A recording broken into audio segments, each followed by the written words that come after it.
به نام خداوند جان و خرد. درود گرم و جوشان ما را بپذیرید همزبانان همزمان دور و نزدیک، هواداران کلام ناب فارسی دری تاجیکی.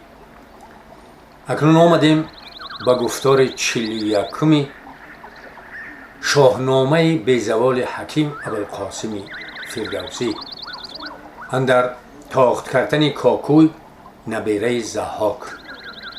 از آن جایگه قارن رزمخواه بیامد به نزد منوچهرشاه.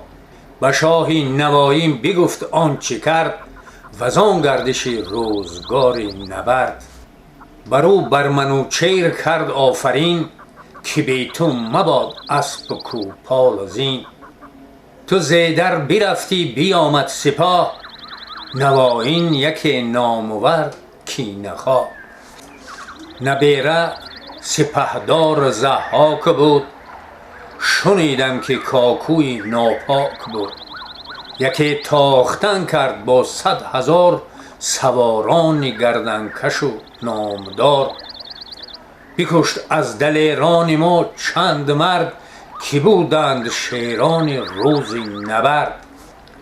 کنون سلم را رای جنگ آمده است، که یارش زیدوش هنگنگ آمده است.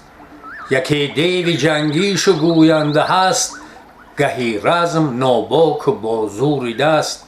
هنوز اندر آورد نسب سودمش، به گرزی دلیران نپیمودمش. چو این باره آید سوی ما به جنگ، ورا برگرایم ببینمش سنگ.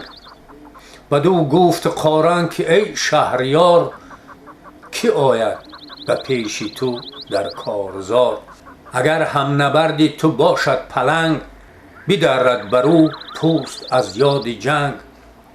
کدام است کاکوی و کاکوی چیست، هم آوردی تو در جهان مرد کیست. من اکنون به هوش دل و پاک مغز، یک چاره سازم بر این کار نغز. کز این پس سوی ما ز دیژ هوخت گنگ، چو کاکوی بیمایه ناید به جنگ. بدو گفت پس نامور شهریار، که دل را بدین کار غمگین مدار. تو خود رنجه گشتی بدین تاختن، سپه بردن و کینه را ساختن. کنون گاه جنگی من آمد فراز، تو دم برزن ای گرد گردن فراز. بگفت این و آواز شیپور و نی، برآمد همیدون ز پرده سرای. بگفت این و آواز شیپور و نای، برآمد همیدون ز پرده سرای. ز گرد سواران و آوای کوس، هوا قیرگون شد زمین آبنوس. تو گفتی که الماس جان دارده، همان گرز و نیزه زبان دارده. ده ده خروش آمد و دار و گیر، هوا پر کرگس شد از پر تیر. فسرده ز خون پنجه بر دست تیغ، چکان قطره خون ز تاریک میغ. تو گفتی زمین موج خواهد زدن، وزو موج بر اوج خواهد شدن.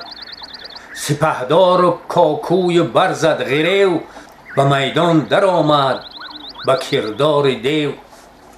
منوچهر آمد ز لشکر برون، یکی تیغ هندی به جنگ اندرون. ز هر دو غریوی برآمد که کوه، بدرید و گشتند ترسان گروه. تو گفتی دو پیلند هر دو ژیان، کشاده بکی و دست و بسته میان. یکی نیزه زد بر کمربند شاه، که جنبید بر سرش رومی کلاه. زره تا کمربند او بردرید، ز آهن کمرگاهش آمد پدید. یکی تیغ زد شاه بر گردنش، همه چاک شد جوشن اندر تنش. دو جنگی بر این گونه تا نیم روز، که گشت از برش هور گیتی فروز. همه چون پلنگان برآویختند، همه خاک با خون برآمیختند. چو خورشید بر چرخ گردان بگشت، از اندازه آوازش اندر گذشت.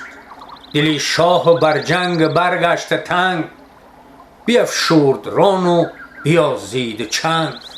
کمربند قاقوی بگریفت خوار، ز زین برگرفته آن تنی پیلوار.